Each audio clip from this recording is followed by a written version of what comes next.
Hello Bloomington, I'm Mayor Tim Busse, and this is the Council Minute for the week of August 25th. The Council met on Monday night, and I'll admit, it was a bit difficult to concentrate on the meeting while that big storm rolled through the city.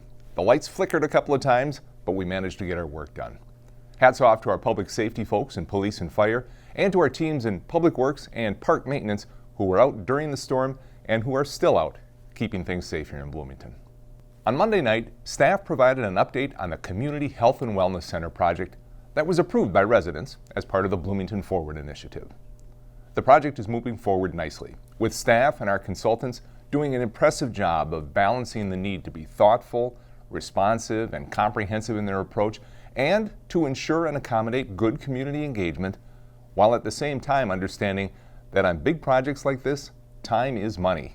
We know that delays of any kind will impact the overall cost of this project, so staff is doing an outstanding job keeping things moving. Our consultants from HGA presented very preliminary site plans and building plan diagrams to show how the feasibility study data is being used to envision what the building might look like.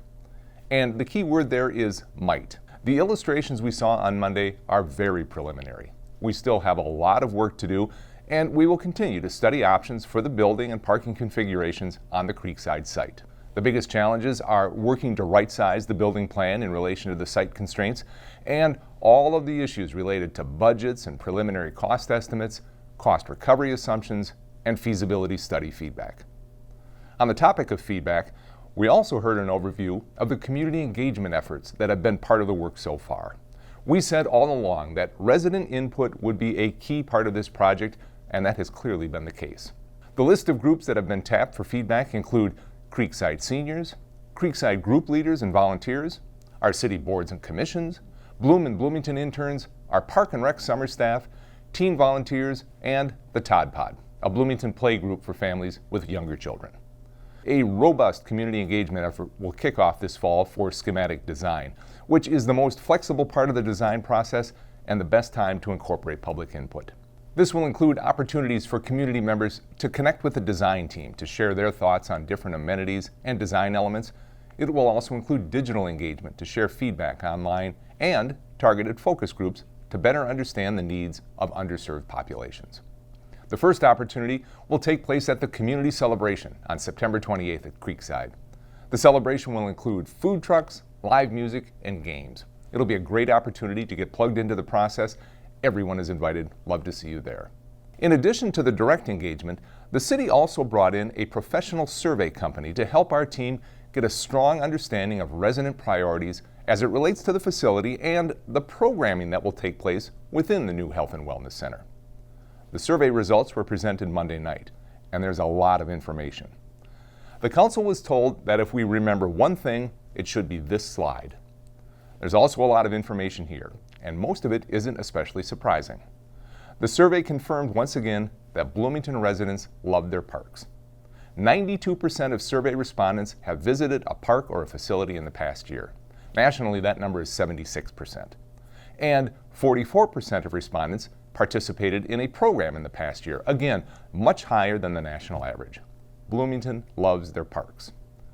One surprising result of the survey: the most used indoor recreation facility in the community is Mall of America, with 63% of respondents saying they use MOA as a recreation facility.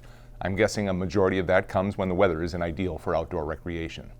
Now, as you scan the list of places that Bloomington residents have used for indoor recreation activities in the past year, you need to get past Mall of America, nearby cities and towns, private fitness facilities and clubs, and school district facilities before you get to a City of Bloomington facility.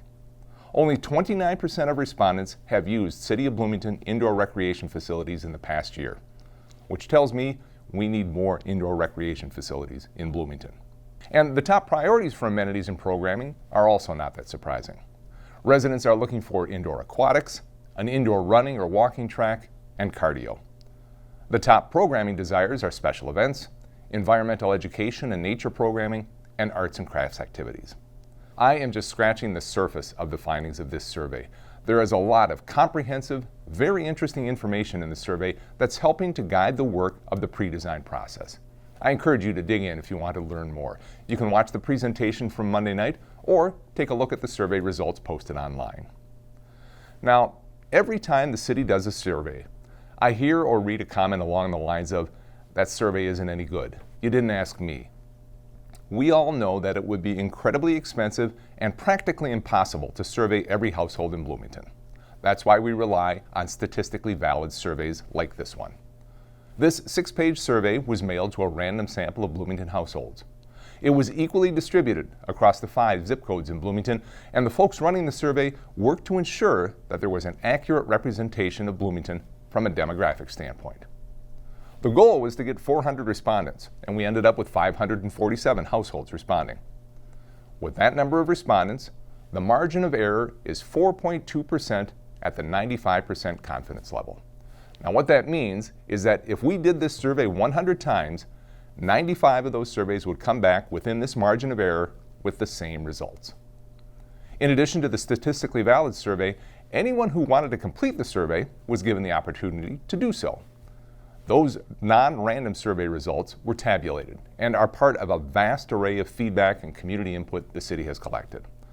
But non-random surveys like that, where people opt in or self-select, they typically lead to biased results. Again, they are part of the feedback, but the results aren't truly representative of the broader population. Next steps in this process include a meeting with the Parks, Arts, and Recreation Commission on September 11th to review preferred amenities, conceptual plans, and an operations plan.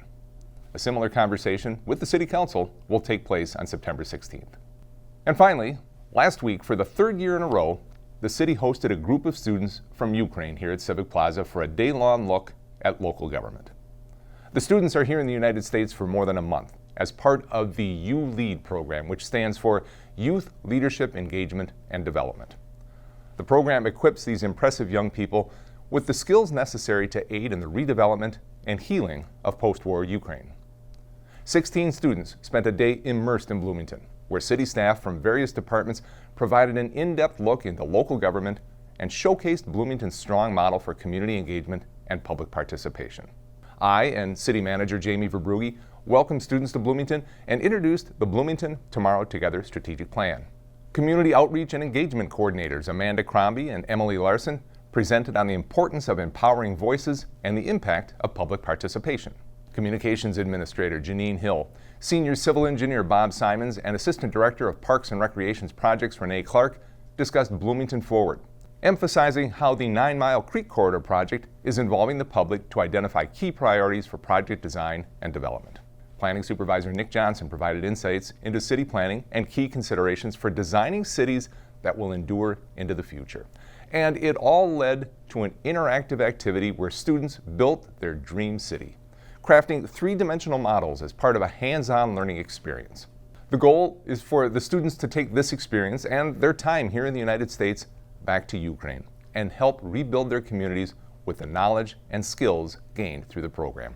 Thanks to all of the city staff who did such a great job presenting to the students, and thanks to Global Synergy Group, the organization the city has partnered with for the past 3 years on this student program.